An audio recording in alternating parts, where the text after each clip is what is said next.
एतावत्पर्यन्तं संयमकरणेन नानासिद्धयः प्राप्यमाणाः नानासिद्धयः निरूपिताः।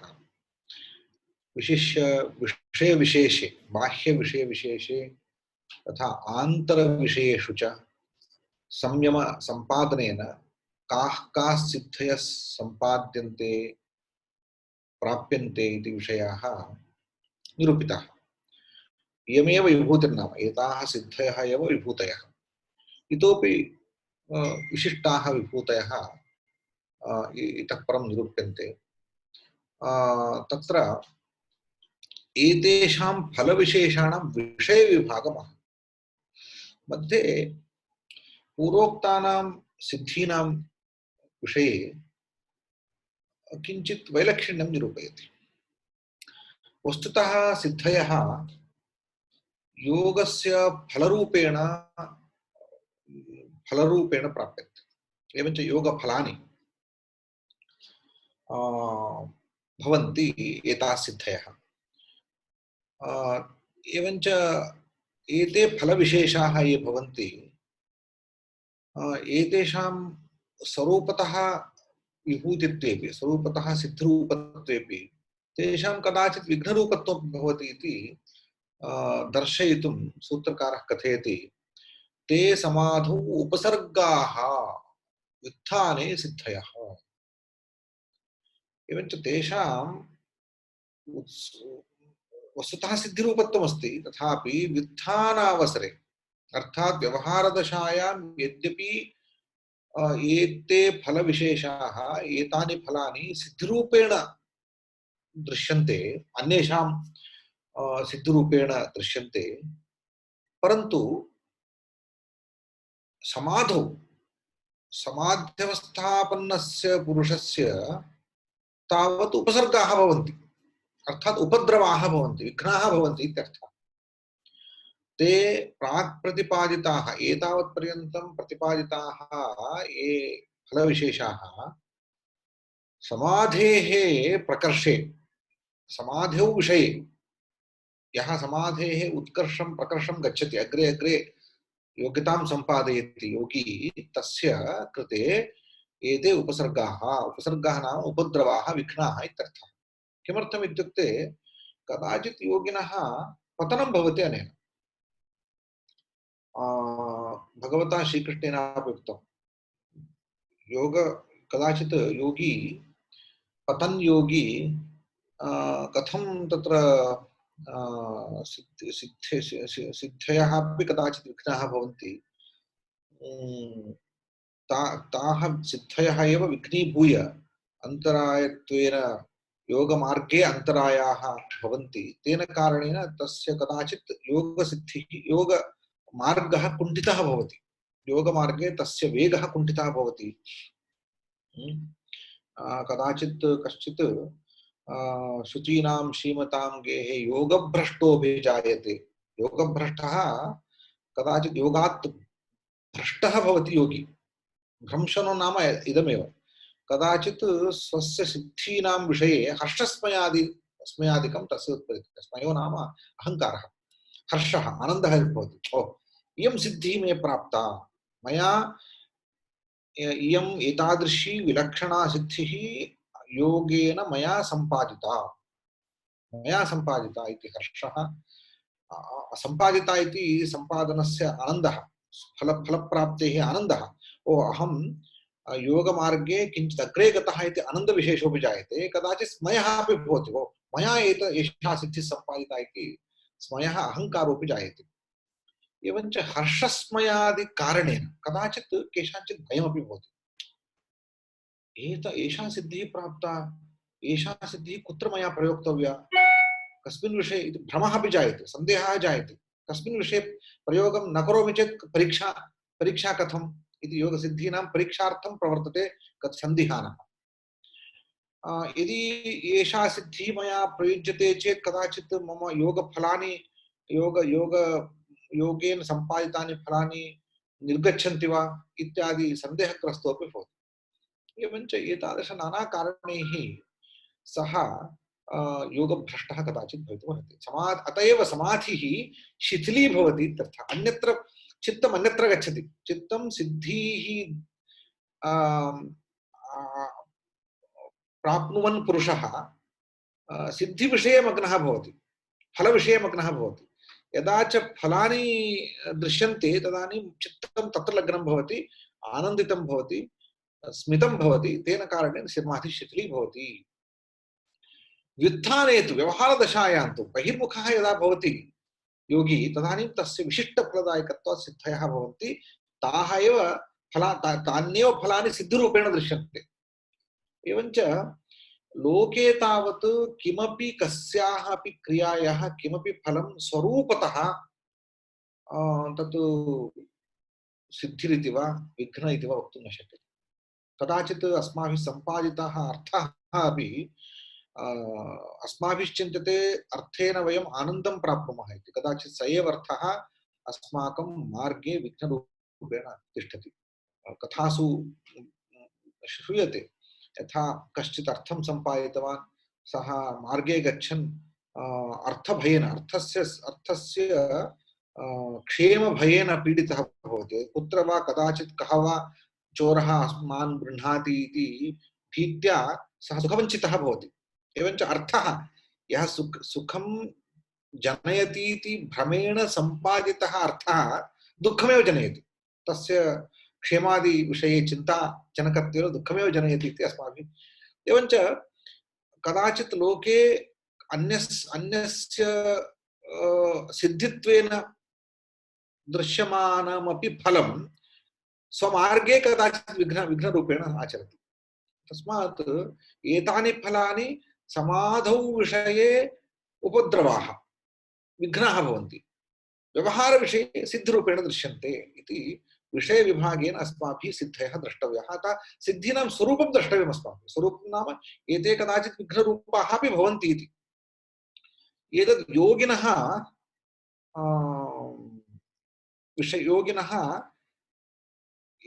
एतादृशं किञ्चित् तत्त्वं मनसि निधाय भवता योगसिद्धौ प्रवर्तितव्यम् इति काचित् सूचना अत्र दीयते शास्त्रकारेण। एवञ्च ते समाधौ उपसर्गाः व्युत्थाने सिद्धयः इति 37तमं सूत्रम्। सिद्ध्यन्तरमाः एवं पुनः अग्रे याः सिद्धयः बहिर्मुखाः न भवन्ति, अन्तर्मुखाः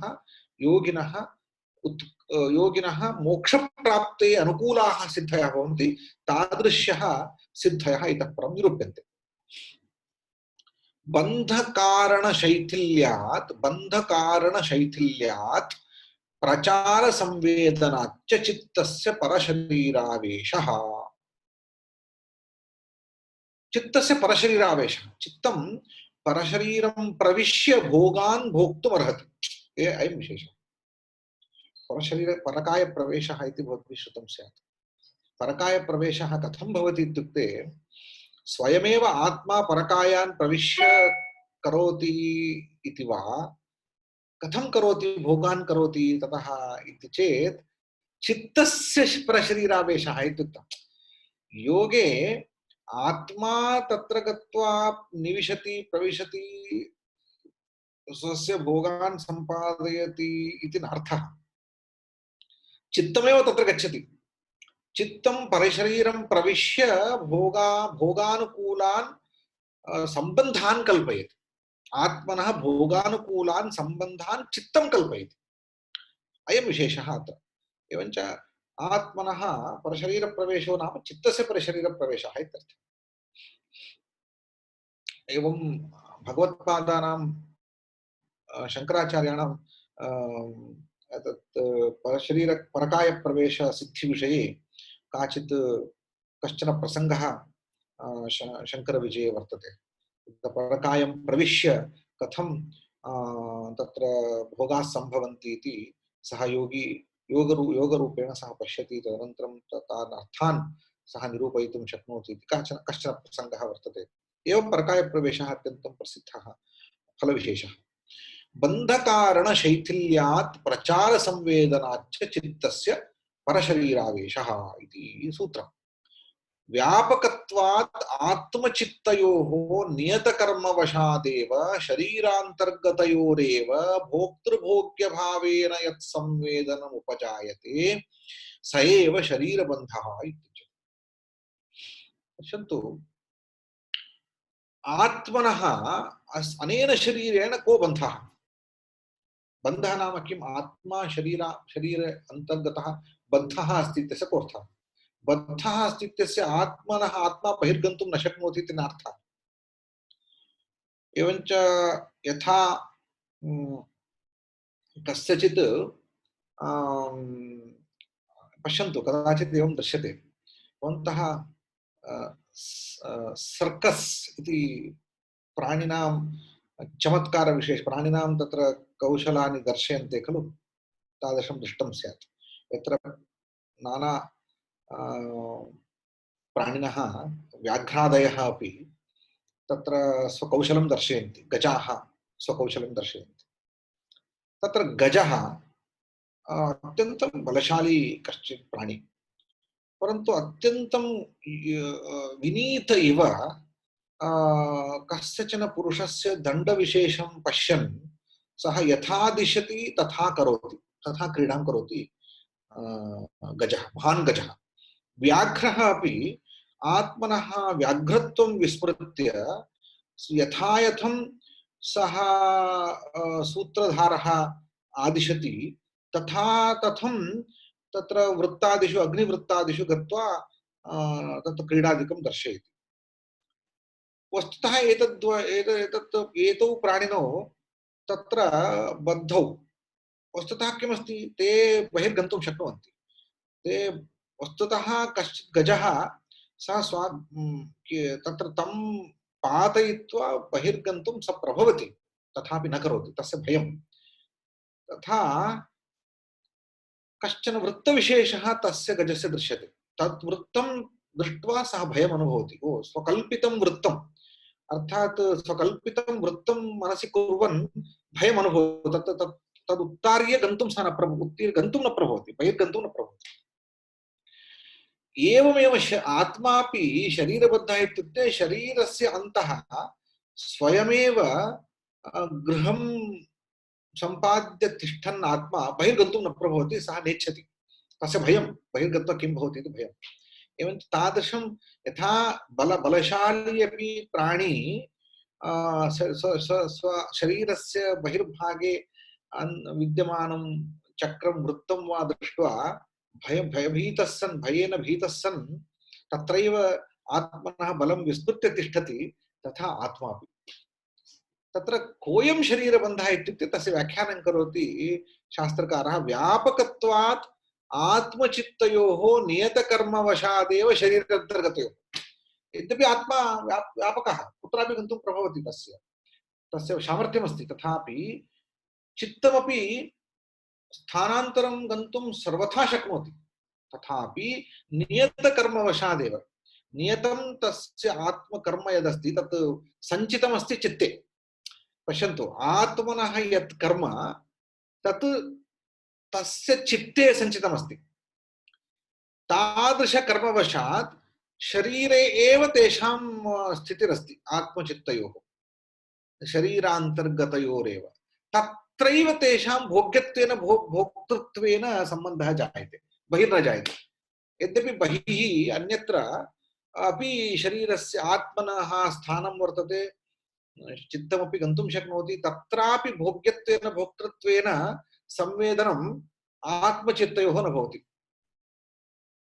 भोग्यत्वेन भोक्तृत्वेन संवेदनं तावत् शरीरान्तर्भागे एव भवति। अतएव शरीरं भोगस्य अधिष्ठानं, शरीरं भोगस्य आयतनम्, अन्यथा बहिर्भागे भोगः आत्मनः न भवति। किमर्थं? भोग्यत्व भोक्तृत्व सम्बन्धः शरीरान्तर्भावेणैव भवति आत्मचित्तयोः। चित्तं भोग्यम्, आत्मा भोक्ता इति, भोक्तृत्वम् आत्मनः भोग्यत्वं चित्तस्य च शरीरान्तर्भावेणैव भवति अयं सम्बन्धः। तदानीमेव संवेदनं जायते, अनुभवः जायते, तदानीमेव भोगो जायते। एष एव एतादृशं संवेदनं, भोग्यत्व भोक्तृत्व सम्बन्धेन संवेदनमेव शरीरबन्धः इति उच्यते। तद् बहिर्न भवति, शरीर अन्तर्भागे भवति।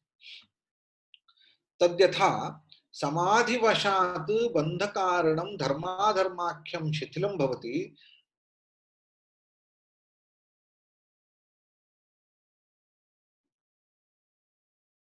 तद् यदा यथा न तद् यदा समाधिवशात् बन्धकारणं धर्माधर्माख्यं शिथिलं भवति, तानवमापद्यते। तानवं नाम तनुत्वं, तनोः भावः तानवं, तनुत्वम्। अर्थात् तत्र शरीरबन्धस्य कारणं किमस्ति?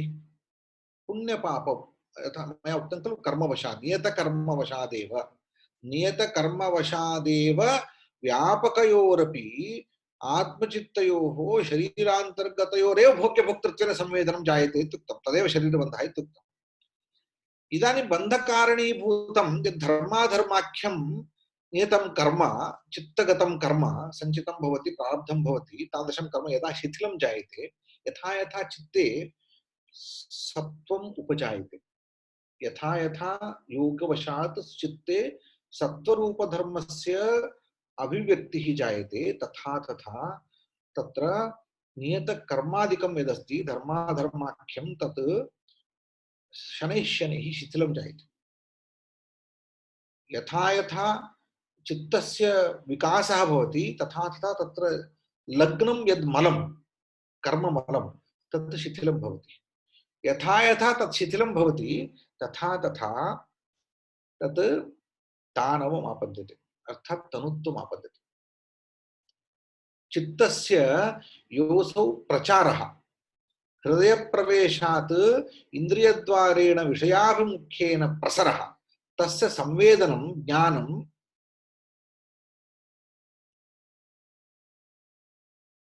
चित् प्रचार संवेदनाच्च, संवेदनं ज्ञानं तद्द्वारा। एवञ्च पश्यन्तु, सूत्रं पश्यन्तु, शरीरबन्धकारणशैथिल्यं प्रथमं व्याख्यातं। बन्धस्य, शरीरबन्धस्य यत् कारणं धर्माधर्माख्यं कर्म, तस्य शैथिल्यात्, तस्य शिथिलीभाव सम्पादनात्, अर्थात् तनुत्व सम्पादनात्, तस्य इदानीं मलस्य दृढता नास्ति, कर्मबन्धस्य दृढत्वं गतं, तनुत्वम् आगतं। तदानीं चित्तस्य प्रसारः जातः। चित्तस्य प्रसारः नाम हृदयप्रवेशात् इन्द्रियद्वारेण विषयाभिमुख्येन प्रसरः, तस्य संवेदनम्। अर्थात् चित्तवहा नाडी इति काचित् भवति, नाडी विशेषः। अनया चित्तं वहति, इयञ्च प्राणादि वहाभ्यः नाडीभ्यः विलक्षणम्। एवञ्च प्राणवहाः नाड्यः शरीरे भवन्ति। 36 नाड्यः एकस्मिन् भागे, 36 अपरस्मिन् भागे, आहत्य 72,000 संख्याकाः नाड्यः शरीरे भवन्ति। एतासु नाडीषु प्राणादि भेदेन विद्यमानाः प्राणापान व्यानोदान समानाः प्रवहन्ति। तत्र तद्वारा तत्र शरीरे तद्वारा चित्तमपि विषयान् गृहीत्वा तत्र भोगान् सम्पादयति। तत्र एका नाडी चित्तवहा नाडी इत्युच्यते। इयं नाडी विलक्षणा। सा नाडी प्राणादिवहाभ्यः अन्यनाडीभ्यः अपि विलक्षणा। एवञ्च स्वपरशरीरयोः यदा सञ्चारं जानाति, तदा परिकीयं मृतं जीवच्छरीरं वा चित्तसञ्चारद्वारेण प्रविशति। चित्तञ्च परशरीरे प्रविशत् इन्द्रियाण्यपि अनुवर्तन्ते मधुकरराजमिव मक्षिकाः। तत्र पश्यन्तु कथं जायते इत्युक्ते, चित्तस्य प्रचारः नाम हृदयप्रवेशं कृत्वा तत्र इन्द्रियद्वारेण विषयाभिमुख्येन प्रवेशं कृत्वा संवेदनं प्राप्नोति, भोगान् प्राप्नोति। अयं क्रमः। एवञ्च चित्तं किं करोति, इन्द्रियद्वारेण विषयाभिमुखं गच्छन् गच्छत् तत् ज्ञानं सम्पादयति, विषयज्ञानं सम्पादयति, तयोः भोगः। यथा मम चित्तं चित्तवहानाडीद्वारा बहिर्प्रविश्य तत्र इन्द्रियेषु सम्बन्धं सम्पाद्य इन्द्रियेभ्यः अर्थान् गृहीत्वा तत्र भोगं सम्पादयति। तत्र यदा चित्तविकारः भवति, इन्द्रियेभ्यः अर्थानां सम्बन्धेन चित्तविकारः भवति, सः चित्तविकारः आत्मना दृश्यते, आत्मना अनुभूयते, आत्मा द्रष्टा तत्र। एतद् भोग्यं। भोग्यं नाम चित्तमेव भोग्यं। वस्तुतः वयम् अर्थान् न भुञ्ज्महे। अयं विशेषः अस्माभिः ज्ञातव्यः। वयं चिन्तयामः बहिरर्थम् अहं भुञ्जे, अर्थात् बहिर्गन्धम् अहं भुञ्जे, बहिर्विद्यमानं रसः मया अनुभूयते। न, बहिर्विद्यमानः रसः न अनुभूयते अस्माभिः। बहिर्विद्यमानस्य रसस्य सम्बन्धमात्रं चित्ते भवति। कथं भवति? एतत् चित्तं बहिर्गत्वा तद् इन्द्रियेभ्यः अर्थान् सम्बध्य वृत्तिरूपेण परिणमते। अंतःकरणं वृत्तिरूपेण परिणमते। यदा च अंतःकरणं वृत्तिरूपेण परिणमते, तादृशी वृत्तिः रसवृत्तिः, अर्थात् आम्ररसरूपेण परिणता वृत्तिः, रसः नानुभूयते अस्माभिः। एषा वृत्तिः या मनसि जायते, सा तां वृत्तिं पश्यति जीवः, अर्थात् आत्मा। एवञ्च आत्मा भोक्ता। किं भोक्ता? रसरूपेण परिणतां वृत्तिं भुनक्ति। एवञ्च तस्य भोगस्य विषयः रसरूपेण परिणतायाः वृत्तेः भोगः, न तु रसस्य, बहिर्विद्यमानस्य रसस्य। बहिर्विद्यमानस्य रसः कः इति तत् केवलं विषयमात्रं तत्। एवं रूपेण भोगाः जायन्ते। तेन पश्यन्तु, तेन चित्तं यत्र यत्र गत्वा यादृशेभ्यः इन्द्रियेभ्यः सम्बन्धं संस्थाप्य विषयान् गृहीत्वा वृत्तिरूपेण परिणता भवति, यद्यद्रूपेण वृत्तिरूपेण परिणता भवति, तत्सर्वं भोक्तुमर्हति अन्तर्विद्यमानः आत्मा, द्रष्टा सः, भोक्ता च द्रष्टा च। किं जातम् इदानीं? एवं रूपेण स्थिते चित्तं परशरीरं प्रविश्य तत्र चित्तवहायां नाड्यां प्रविश्य यथा यथा तत्तदिन्द्रियाणां सम्बन्धं सम्पाद्य विषयान् गृह्णाति, तत्र चित्तवृत्तिद्वारा यः कोऽप्यात्मा स्वशरीरगतं वा शरीरान्तरगतं वा परशरीरगतं वा भोगं सः भोक्तुमर्हति। योगिनः इदं सामर्थ्यं भवति। एवञ्च स्वपरशरीरयोः यदा सञ्चारं जानाति, स्वशरीरे यथा चित्तं सञ्चारं जानाति, परशरीरेपि सञ्चारं कर्तुं यदि जानाति सः, तदा परकीयं नाम जीवच्छरीरम् इत्यर्थः। मृतं जीवच्छरीरं वा, कदाचित् मृतं कदाचित् जीवच्छरीरं वा प्रविश्य चित्तसञ्चारद्वारेण चित्तं परशरीरे प्रविशतु, इन्द्रियाणि आप्य, इन्द्रियाणि तत्रत्यानि इन्द्रियाणि अपि अनुवर्तन्ते। तत्र इन्द्रियाणि किं करोति? तादृशं चित्तम् इन्द्रियाणि अपि अनुवर्तन्ते। यतः इन्द्रियाणां जडत्वात् यद्यत् चित्तं भवति तत् चित्तं ते सम्बन्धं प्राप्य तत्र विषयान् प्रकाशयन्ति। यथा मधुकरराजं वक्षितम्। मधुकरराजं यथा मधुकराणां तत्र चक्रवर्तिनं अन्यमक्षिकाः अनुवर्तन्ते, तथा इन्द्रियाण्यपि तत्तच्छरीरगत इन्द्रियाणि अनुवर्तन्ते। तदा तथा तत्र भोगः जायते। एवञ्च अथ परशरीरप्रविष्टः योगी स्वशरीरवत् तेन सर्वं व्यवहरति, तेन शरीरेण सर्वं व्यवहरति। यतः व्यापकयोः चित्तपुरुषयोः भोगसङ्कोचे कारणं किमस्ति इत्युक्ते, परशरीरे मम भोगः किमर्थं न जायते इत्युक्ते कारणं कर्म। तच्चेत् समाधिना क्षिप्तम्, यदि समाधिना तत् शिथिलीकृतं, तदा स्वातन्त्र्यात् सर्वत्रैव भोगनिष्पत्तिः जायते। एवञ्च परकायप्रवेशेन भोगनिष्पत्तिः कथं भवति इति तत्र आत्मनः गतिविशेषः नोच्यते। आत्मा इतः गत्वा भुङ्क्ते इति नार्थः। सर्वत्र व्यापकस्य आत्मनः केवलं भोगसङ्कोचस्य कारणं यदासीत् अन्तरायं, तद्यदा गतं सहजमेव तत्र भोगविशेषः जायते। किं प्रयोजनमनेन भवति इति कदा योगिनः एतत् प्रतिबन्धकं भवति खलु, एषापि सिद्धिः कथम् उत्क्रान्तिकारणं भवति इति भवतां प्रश्नः स्यात्। परन्तु कदाचित् योगिनः नाना जन्मसु नाना कर्मणाम् उपभोगः यदि करणीयः, यथा प्रारब्धकर्मणः अनुभवेनैव क्षतिः इति शास्त्रेषु उच्यते। अर्थात् कर्माणि त्रिविधानि भवन्ति। सञ्चितं कर्म यत् कृतं तत् पूर्व सञ्चितं बहुवारं तत् बहुत्र सञ्चित्य स्थापितं कर्म किञ्चित् भवति, यथा फिक्स्ड् डिपाजिट् भवति खलु तथा। एवम् आगामि कर्म, एवञ्च कर्मभ्यः कर्म जायमानं यदस्ति, यथा यावत्पर्यन्तं शरीरसम्बन्धेन योगी तिष्ठति तावत्पर्यन्तं किञ्चित् कर्म भवत्येव, तदपि किञ्चित् कर्म। पुनश्च आरब्धं कर्म इदानीम् अनुभवाय स्वीकृतं यत् कर्म अस्ति तत्, एवञ्च अनुभवाय स्वीकृतस्य कर्मजातस्य अनुभवः कर्तव्यः एव, तस्य तत् त्यक्त्वा गन्तुं न शक्यते। एवञ्च कदाचित् योगिनः यदि बहुकालं यावत् अत्र योगसिद्धिप्राप्त्यनन्तरमपि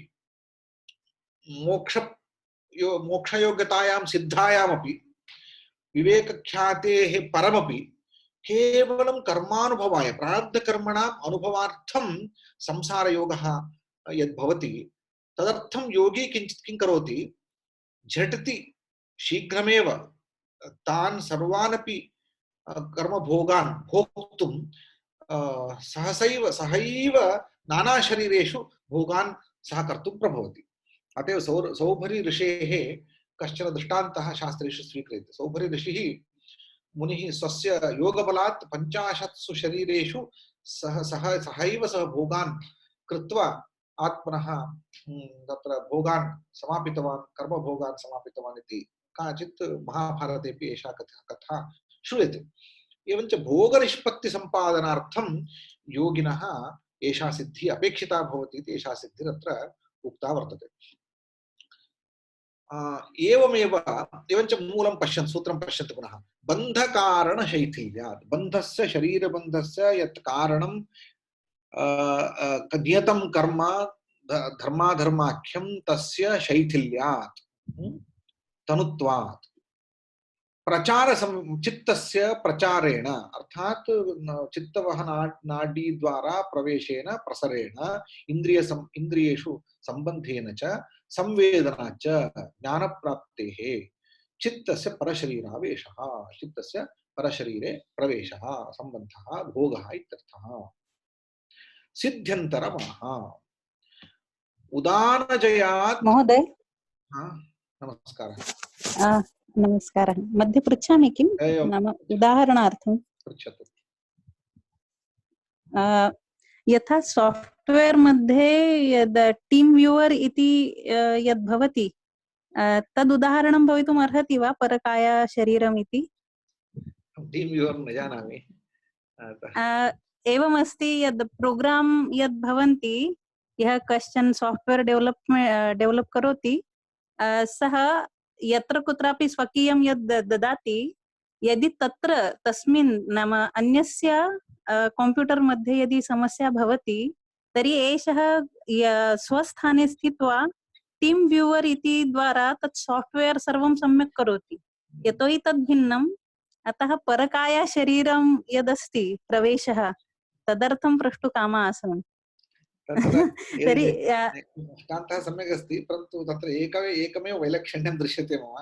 यावत्पर्यन्तम् अन्यः यः प्रयोजकः अस्ति, सङ्गणकप्रयोजकः, सः यावत्पर्यन्तम् अनुमतिं न दास्यति तावत्पर्यन्तं सः एषः प्रवेष्टुं न शक्नोति। अत्र तथा नास्ति। अयमेव उक्तं। पश्यन्तु, अन्ते भवत्याः प्रश्नस्य अन्ते समाधानं दर्शयति। अन्तिमपङ्क्तिं पठतु। समाधिना क्षिप्तं तदा स्वातन्त्र्यात् सर्वत्रैव भोगनिष्पत्तिः। अर्थात् हैकर्वत्, यथा हैकर् अस्ति खलु, सः यस्मिन् कस्मिन्नपि सङ्गणके प्रविश्य आत्मनः प्रभावं दर्शयितुं शक्नोति हैकर्। तद्वत् स्वातन्त्र्यात् तथा इति चिन्तयतु। टीम् व्यूवर् इत्युक्ते निर्बन्धः कश्चित् अस्ति। भवत्याः उक्तः दृष्टान्तः सम्यगेव सम्यगेव अस्ति सः दृष्टान्तः, परन्तु टीम् व्यूवर् मध्ये केवलं कर्म कर्तुम् अवसरः, भोक्तुम् अवसरः नास्ति। सत्यं। तदेव किञ्चित् लिङ्क् कर्तुम् इष्टवती यद् अधुना कथं भवति इति। तस्मिन् अर्थे भवत्याः यथा यथा पश्यतु, यः अड्मिन् वर्तते तस्य सर्वेषु यन्त्रेषु तस्य सामर्थ्यमस्ति। अड्मिन् सः सर्वेषु यन्त्रेषु सर्वस्यापि अकौण्ट् मध्ये गत्वा किमपि कर्तुं शक्नोति इति तादृशं सामर्थ्यं यथा भवति तथा एषः सर्वम् अनुभोक्तुं शक्नोति। दृष्टान्तः न हि सर्वं सर्वत्र सदृशं। भवत्याः दृष्टान्तेन एतत् वयं किञ्चित् तावत् मात्रं दृष्टान्तः तस्मिन् आमां तथा स्वातन्त्र्यादिकम् अस्ति इति ज्ञातं। क्षम्यतां तथा। उदानजयात् जलपङ्ककण्टकादिश्वसङ्गः उत्क्रान्तिश्च इति सूत्रम्। समस्तानाम् इन्द्रियाणां तुषज्ज्वालावत् या युगपदुत्थिता वृत्तिः सा जीवनशब्दवाच्या। तस्याः क्रियाभेदात् प्राणापानादि संज्ञाभिः व्यपदेशः। तत्र हृदयान्मुखनासिकाद्वारेण वायोः प्रायणात् प्राण इत्युच्यते। नाभिदेशात् पादाङ्गुष्ठपर्यन्तम् अपनयनाद् अपानः। नाभिदेशं परिवेष्ट्य समन्तात् नयनात् समानः। कृकाटिकादेशात् आशिरो वृत्तेः उन्नयनात् उदानः। व्याप्यनयनात् सर्वशरीरव्यापी व्यानः। तत्र उदानस्य संयमद्वारेण जयात् इतरेषां वायूनां रोधात् ऊर्ध्वगतित्वेन जले महानद्यादौ महति वा कर्दमे तीक्ष्णेषु कंटकेषु वा न मज्जत्यतिलघुत्वात् स्थूलपिण्डवत् जलादौ मज्जितः अपि उद्गच्छति इत्यर्थः। अयं विशेषः। इतः परं प्राणापानादीनां वायूनां जयात् किं किं फलं सिद्ध्यति इति निरूपयति। तत्र जीवनं नाम किं? प्रथमं प्राणाः इति शरीरे तदेव जीवनं खलु। प्राणापानव्यानोदाने उदानादि संज्ञा रूपस्य वायोः शरीरवर्तित्वं यावत् पर्यन्तं भवति तावत् पर्यन्तं जीवनं, तत ऊर्ध्वं जीवनं नास्ति। अतएव उपनिषत्सु अपि एषा कथा श्रूयते। एते शरीरे चैतन्यं यः सम्पादयति स एव सर्वोत्कृष्टः इति षट्प्रश्नोपनिषदि काचित् कथा श्रूयते। एकैकः अपि इन्द्रिय अभिमानिनी देवता स्वात्मनः वैशिष्ट्यं यदा कथयति तत्र चतुर्मुखः सर्वान् निर्दिशति। भवन्तः एकैकः शरीरं प्रविशन्तु, यस्य प्रवेशेन शरीरे चैतन्यं जीवनं भवति तत् स एव तत्र सर्वोत्तमः भवति इति निर्दिशति। ततः पश्चात् एकैकः अपि सूर्यः यथा चक्षुरभिमानी सूर्यः प्रविशति, यथा यथं वागभिमानिनी श्रोत्राभिमानिनी एवं इंद्रियाभिमानिनः देवताः सर्वाः अपि शरीरं प्रविशन्ति तदानीं शरीरे कापि गतिर्न भवति। यथा यथम् एकैकः अपि बहिर्गच्छति चेदपि शरीरे एकैकम् इन्द्रियं निष्क्रियं भवति, परन्तु शरीरे जीवनं न तिष्ठति। यथा कस्मिंश्चित् शरीरे सर्वाणि सूर्यः अतः निर्गतः तदानीं सः चक्षुर्हीनो जातः, परन्तु शरीरं चलति, जीवनं चलति। यदा च प्राणः बहिरागतः तदा च सर्वे निश्चेष्टितः, शरीरं निश्चेष्टितं जातं। प्राणः अन्तः प्रविष्टः तदानीं शरीरं चेष्टा चेष्टा चेष्टया चैतन्यं भजते इति दृष्टं। तदानीं प्राण एव जीवनदाता। अत्र प्राण एव मुख्यः, अतः मुख्यप्राणः इति। मुख्यप्राणः इन्द्रियेषु मुख्यः प्राणः इति तत्र षट्प्रश्नोपनिषदि एषा दृष्टान्तकथा श्रूयते। अनेन किं ज्ञायते? जीवनं नाम जीवनं नाम वायोः सञ्चारः। कस्य वायोः सञ्चारः? प्राणापानादिसंज्ञाभिः व्यपदिष्टस्य वायोः शरीरे सञ्चारः। एषा क्रिया, सञ्चारस्तु क्रिया वर्तते, परन्तु समस्तानाम् इन्द्रियाणां तुषज्वालावत् या युगपदुत्थिता वृत्तिः, यथा तुषज्वाला भवति खलु, तुषस्य घट् महती संख्ये यथा अग्निः सञ्चारितश्चेत् तत्र ज्वाला सर्वतोधिकं ज्वाला गृह्णाति, तुषान् गृहीत्वा अन्तः एव दहति सर्वं। तथा प्राणादीनां तत्र समस्तानाम् इन्द्रियाणां युगपत् या वृत्तिर्जायते, अर्थात् चित्त संबंधेन समस्तानाम् इन्द्रियाणां चित्त संबंधेन चित्ते या वृत्तिर्जायते सा वृत्तिरेव जीवनशब्देन उच्यते। यदा सम्बन्धः जातः तत् शरीरे चैतन्यम् आगतं, सा वृत्तिरेव जीव। तथैव यदा च शरीरी मातृगर्भे स्थितः यदा च एतादृशीं प्रथमां वृत्तिं प्राप्नोति तदानीं जीवति इत्यर्थः। तावत्पर्यन्तं तस्य जीवनं नास्ति। यद्यपि शरीरे शरीरस्य सम्बन्धः जीवस्य कदा आरभ्य भवति? यदा च सः आकाशात् जलबिन्दौ स्थित्वा पतति, पतित्वा कस्मिंश्चित् बीजविशेषे प्रवेशं प्राप्नोति, ततः अंकुरेषु समागत्य बहिरागत्य धान्यं प्रविशति, तेन तद्धान्यं पुरुषशरीरं प्रविशति आहाररूपेण, अन्नरूपेण। पुनश्च रेतोरूपेण सः जीवः मातृगर्भं प्रविशति, तत्र शरीरं सशरीरे एव गच्छति, तत्र शरीरं निष्पादितं भवति, तत्र प्रवेशं प्राप्तवान्, तथापि तस्य जीवनं न आगतं, तावत्पर्यन्तं जीवनं नास्ति। यदा च तस्य इन्द्रियाणां विपुलसम्बन्धेन युगपत् काचित् वृत्तिः जाता, अन्तःकरणपरिणामः जाता, तस्मिन् क्षणे जीवनम् आरब्धम्। एवं च तदेव जीवनं। तस्याः क्रियाभेदः, तस्याः वृत्तेरेव नाना क्रियाः भवन्ति। ताः क्रियाः एव प्राणापानादि रूपेण वायोः सञ्चार रूपेण भवन्ति। तदेव वायु तत्र प्रविष्टस्य वायोः प्राणापानादि संज्ञाभेदेन व्यपदेशः। तत्र वायुसञ्चारः वृत्तेः क्रियाः भवन्ति, तस्याः वृत्तेः क्रियारूपेण ते भवन्ति। तत्र ताः क्रियाः, ते व्यापाराः कीदृशाः भवन्ति इत्युक्ते, हृदयात् मुखनासिकाद्वारेण वायोः प्रायणात् अर्थात् गमनात् प्राणः इत्युच्यते।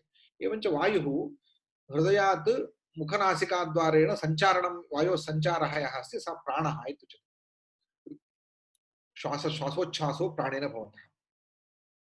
नाभिदेशात् पादाङ्गुष्ठपर्यन्तम् अधोभागपर्यन्तम् अपनयनात्, एवञ्च ततः केवलं रक्तं न वायोः रक्तं भोग वासनाश्च भोगसम्बन्धिनः वासनाश्च तत्र सञ्चारयति अपानः। एवञ्च नाभिदेशात् पादाङ्गुष्ठपर्यन्तं, सो इवन् सिग्नल्स् यथा अस्माकम् आदेशाः गच्छन्ति, पुनः ततः वेदनादिकं ज्ञायते, एतत् सर्वमपि। एवञ्च नाभिदेशात् पादाङ्गुष्ठपर्यन्तम् अपनयनात् अपानः। नाभिदेशं परिवेष्ट्य, नाभिं केन्द्रीकृत्य समन्तात् परितो भागेषु नयनात् समानः।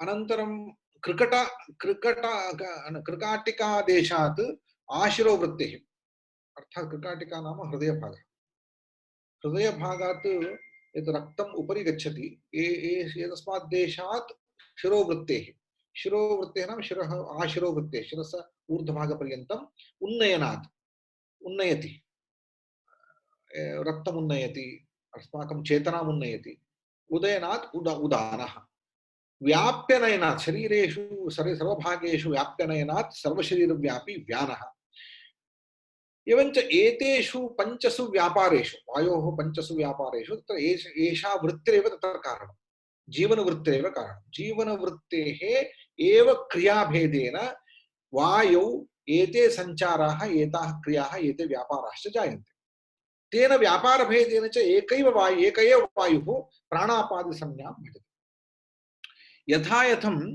प्राणापानादीनां संयमद्वारेण एतेषां संयमः यदा क्रियते तद्वारेण तेषां जयात् कीदृशानि फलानि जायन्ते इति चेत् तत्र उदानस्य अर्थात् हृदयभागात् ऊर्ध्वभाग शरीरव्यापी ऊर्ध्वभागपर्यन्तम् उदानस्य संयमद्वारेण जयात् तस्य वशात् इतरेषां वायूनां रोधात् तत्र स्तम्भीभवनं यदा भवति ऊर्ध्वगतित्वेन जले महानद्यादौ महति वा कर्दमे तीक्ष्णेषु कण्टकेषु वा नमज्जति अतुलभूत्वात् तत्र किं भवति पश्यन्तु उदानजयात् जलपङ्ककण्टकादिषु असङ्गः एवञ्च जले पङ्के कण्टकेषु असङ्गः इत्यर्थः अर्थात् ऊर्ध्वगतित्वेन एवञ्च तत्र संवेदनानां सदा ऊर्ध्वगतिर्भवति एवञ्च ऊर्ध्वगतित्वेन जले तस्य नमज्जति सः जले नमज्जति अर्थात् जले तरति इत्यर्थः एवञ्च उदानदयात् जले तस्य तरणं भवति सः किमपि न करोति तथापि जले तस्य पतने तस्य शरीरम् अधः न गच्छति महानद्यादौ महति वा कर्दमे अर्थात् पङ्के तस्य ग्रहणं भवति चेदपि तस्य तम् अधः आकृष्टुं पङ्कः न शक्नोति तस्य उपरि सः आगन्तुं शक्नोति यत् अन्यथा पङ्के गच्छति चेत् अधः एव गमनम् एवं तीक्ष्णेषु कण्टकेषु सः नमज्जति यतः तस्य लघुत्वं प्राप्यते तत्रापि गत्वा अन्तः न प्रविशति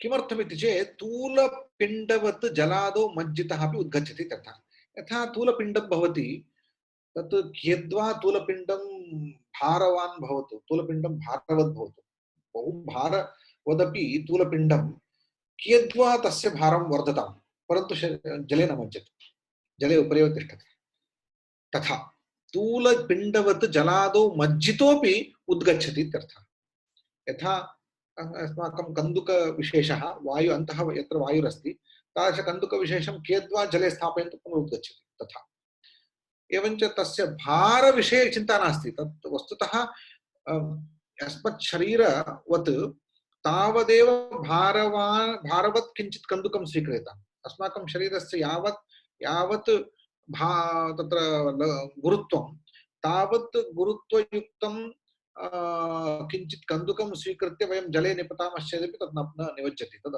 उद्गच्छति तथैव तस्य काचित् सिद्धिर्भवति इति तस्य अर्थः एवञ्च शरीरस्य अतिलाघवं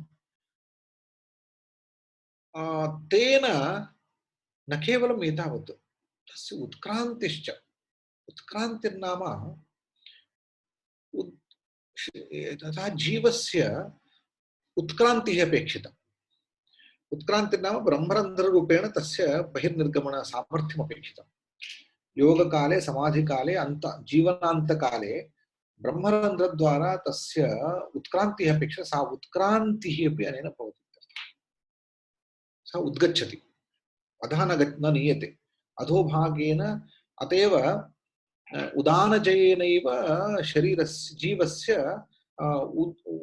उत्तमाङ्गद्वारेण जीवस्य शरीरविमोचनं जायते। उत्तमाङ्गद्वारेण नाम यद्वा नेत्राभ्याम् अथवा शरीरस्य उपरिष्टात् भागात् जीवस्य एतेभ्यः रन्ध्रेभ्यः निर्गमनं भवति उदानजयादेव यावत्पर्यन्तं तदेव उत्तमानां तथा मरणे तथा दृश्यते इति शास्त्रेषु उच्यते। एवञ्च एतावत् उत्क्रामन्तं स्थितं वापि इति गीतायामस्ति। किमस्ति? उत्क्रामन्तं स्थितं वापि भुञ्जानं वा गुणान्वितं विमूढा नानुपश्यन्ति पश्यन्ति ज्ञानचक्षुषा। हाँ, अतः अयम् अस्मिन्नेव प्रसङ्गे तदुक्तं वा न स्मरामि अहं। मूढा नानुपश्यन्ति पश्यन्ति च ज्ञानं तु सामान्य अन्यविषये अस्ति वा इति चिन्तयामि।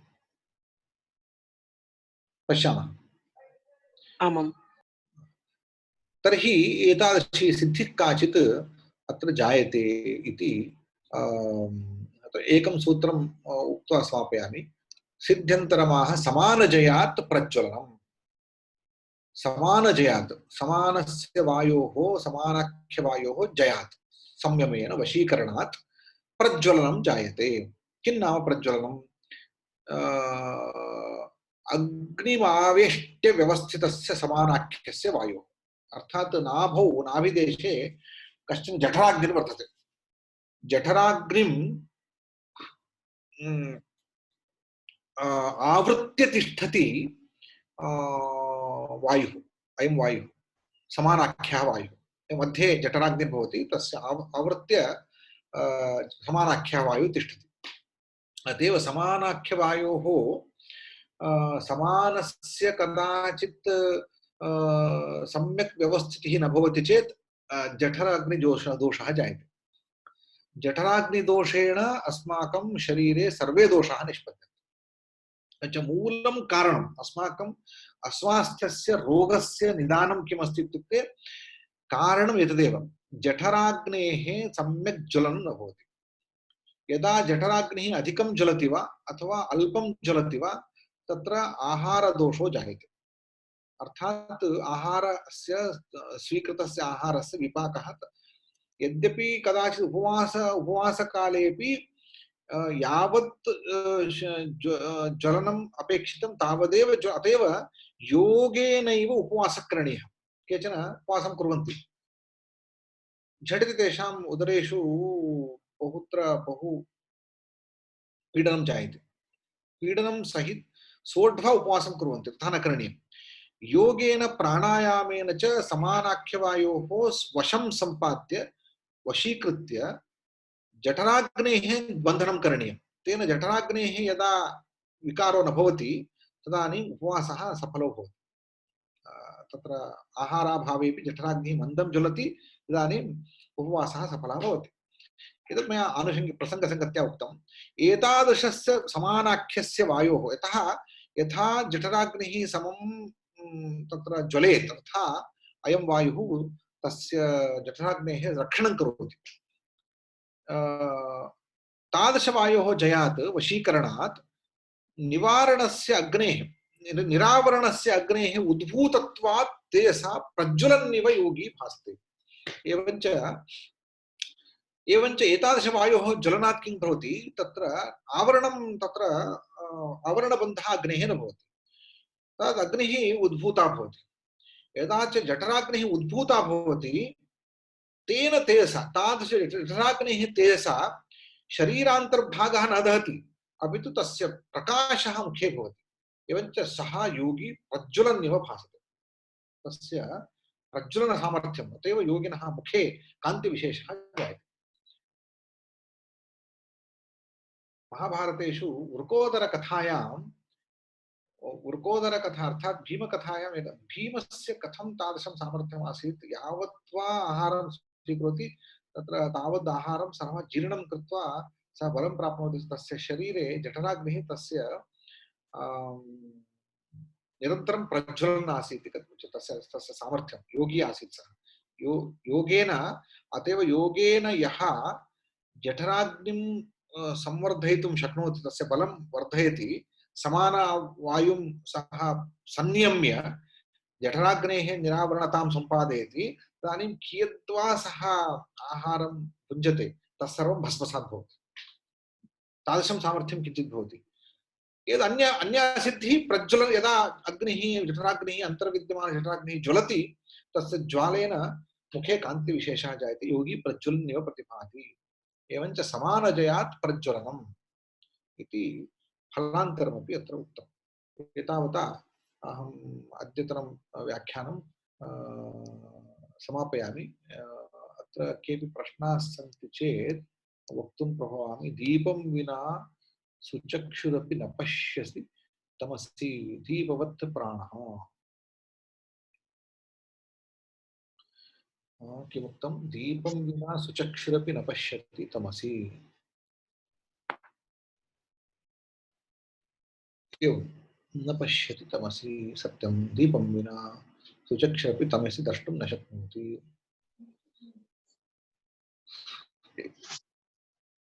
अवगतमेतत्? दीपवत् प्राणः, दीपवत् एवम् एवं सत्यं। यथा दीपवत् सुचक्षुरपि दीपं विना न द्रष्टुं न शक्नोति, तथा शरीरे प्राणान् विहाय तत् चैतन्यं नावहति। तत् अनिवार्यं। तथा वक्तुं शक्यते। सत्यम्। अन्यः कोऽपि प्रश्नः अस्ति वा? श्रीमन् तत्र हरि ओम्। एवं प्राणः निर्गतः इति न वदन्ति, प्राणाः निर्गताः इति नित्यबहुवचनप्रयोगः। एवम् एवं तेषां पञ्चप्राणानां मेलनम् इति एवम् एवम् एवं प्राणाः इति नित्यबहुवचनम् अस्माभिः। तत्र पुंसि भूम्न्यसवः प्राणाः। वस्तुतः प्राणशब्दस्य व्यवहारेषु निर्देशः प्राणाः गच्छन्ति इत्येव। पञ्चप्राणाः एव। पञ्चप्राणाः इत्युक्ते प्राणस्यैव अपानादिभेदेन संज्ञाभेदः केवलं। वस्तुतः एकस्यैव, अतएव मया एकस्यैव वायोः इति उक्तं श्रुतं। तत्र यदा च वस्तुतः पश्यन्तु, प्राणः इति व्यवहारः, प्राणाः इति व्यवहारः कुत्र कुत्र इति। प्राणाः इति व्यवहारः एकस्यैव प्राणस्य पञ्चभेदेन, पञ्चव्यापारभेदेन, तस्य उपाधिभेदेन पञ्चत्वं यदा भवति तदानीमेव जीवनं भवति। यदा च ते यदा पञ्चरूपेण यथा तस्य प्राणस्य व्यवस्थिति तदा एव जीवनं। यदा सः पञ्चत्वं त्यक्त्वा एकत्वं प्राप्नोति, बहिर्गच्छति चेत् एकत्वं प्राप्नोति। बहिर्गच्छति तस्य पञ्चत्वं गतम्। जीवनरूपेण यदा तथा पञ्च, अतः प्राणाः गच्छन्ति इति। प्राणाः यदा निर्गताः तदानीं किमपि नावशिष्यते। अत एव एकस्यैव प्राणस्य शरीरान्तर्गतत्वेन पञ्चरूपेण या अवस्थितिः, सा अवस्थितिः गता। अत एव प्राणाः, भवता उक्तं सम्यक्, प्राणाः गच्छन्ति इति प्रयोगः। अर्थात् प्राणाः एक एव गच्छति वस्तुतः, परन्तु तस्य पञ्चत्वं गच्छति, पञ्चरूपाणि गच्छन्ति खलु। सत्यं, पञ्चरूप विलीनं भवति अग्रे। विलीनं भवति। पञ्चरूपाणि निर्गच्छन्ति। धन्यवादः। इदानीं जीवनं गच्छति। एवं। यद्यपि शरीरेपि पश्यन्तु, अन्यदेकम् अयमेकः विशेषः। किं शरीरे, मृतशरीरे वायुः न भवति वा? वायुः भवति। वायुः अन्तः वायुमण्डले भवत्येव। परन्तु वायुः पञ्चव्यापारान् त्यक्तवान्। पञ्चव्यापाराः सन्ति। अतएव चैतन्यं नास्ति। पञ्चव्यापारान् किमर्थं त्यजति इत्युक्ते तत्र वृत्तिः नास्ति। सा वृत्तिः, जीवनवृत्तिः या वर्तते, पञ्चव्यापारान् सम्पादयितुं या अन्तःकरणस्य वृत्तिरस्ति, सा अन्तःकरणवृत्तिः गता।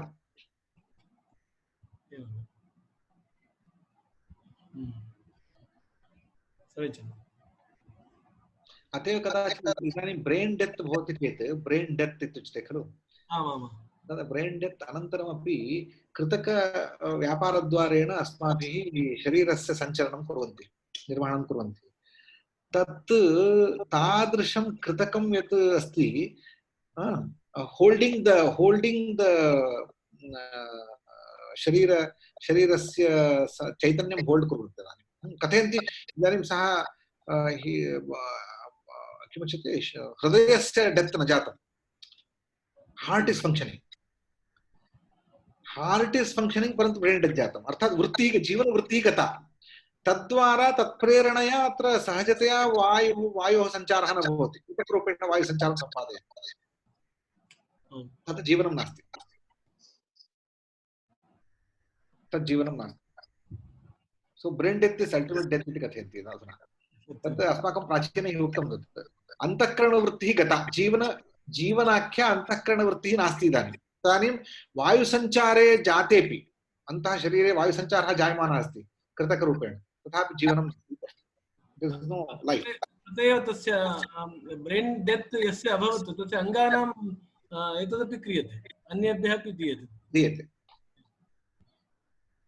धन्यवादः सम्यक् भवन्तः एतादृशान् प्रश्नान् पृच्छन्ति इति नूतनविषयाः अस्माभिः ज्ञायन्ते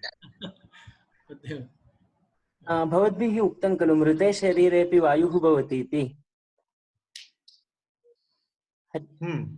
तस्य वायोः नाम धनञ्जयः इति भवद्भिः उक्तं वृत्तिं विना सः वायुः तत्र अन्तर्भवति इति तदेव वक्तुम् अमरकोशे एवं प्रयोगः कृतः न जहाति मृतं वापि सर्वव्यापी धनञ्जयः इति उपवायूनां विभागः दर्शितः तत्र नागश्च कूर्मः कृकरः देवदत्तो धनञ्जयः इत्यस्ति तत्र धनञ्जयस्य वर्णनम् एवं कृतमस्ति सम्यक् स्मारितं भवतः धन्यवादः अन्येभ्यः अपि एतत् उच्यताम् एतत् वदतु स्मरामि अहम् अन्येभ्यः किञ्चित् विवरणं करोतु महोदय अत्र भवतः वृत्तिकारः उमामेश्वरः टिप्पणीकारः मध्ये मध्ये योजयति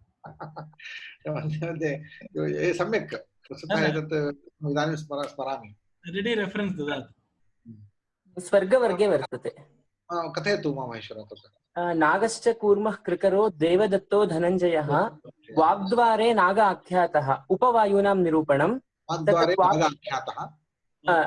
नाग आख्यातः कूर्म उन्मीलने स्मृतः उन्मीलनावसरे कूर्मवायुः इति तस्य उपनाम कृकराच्च क्षुतं ज्ञेयं कृकराच्च इत्युक्ते कृकरशब्दस्य अत्र रेप्पे इति वदामः खलु रेप्पे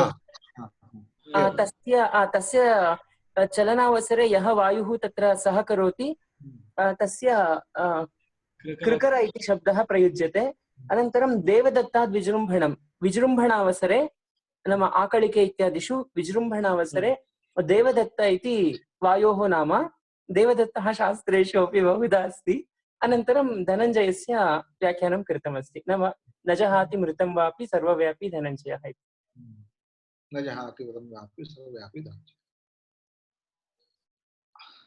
अतएव प्रायशः तस्य यावत्पर्यन्तं धनञ्जयः तिष्ठति तावत्पर्यन्तमपि शरीरस्य इन्द्रियाणाम् अन्य व्यवहारेषु उपयोगः सम्भवति किञ्चित् कालानन्तरं सोऽपि जहाति तदानीं सम्पूर्णतः जडत्वं प्राप्नोति शरीरं ततः सूचयन्ति खलु नाम नेत्रदानिनः एतावत् कालात् पूर्वमेव दद्युः इत्यादि एतेषां वायूनाम् उपवायूनां स्थानकानि एवम् अस्माकं प्राचीनैः किमपि चिन्तितम् एतत् सर्वं बहु चिन्तितम् एक एव वृत्तिभेदात् पञ्चधा उच्यते सत्यम् एक एव वायुः प्राणः वृत्तिभेदात् पञ्चधा उच्यते वृत्तिभेदात् नाम व्यापारभेदात् इति वा व्यापारभेदात् एवं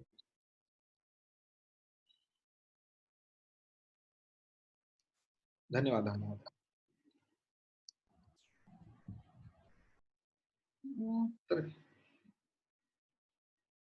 तर्हि एतत् चिन्तनम् अद्यतनं सार्थकम् प्रणामः आचार्य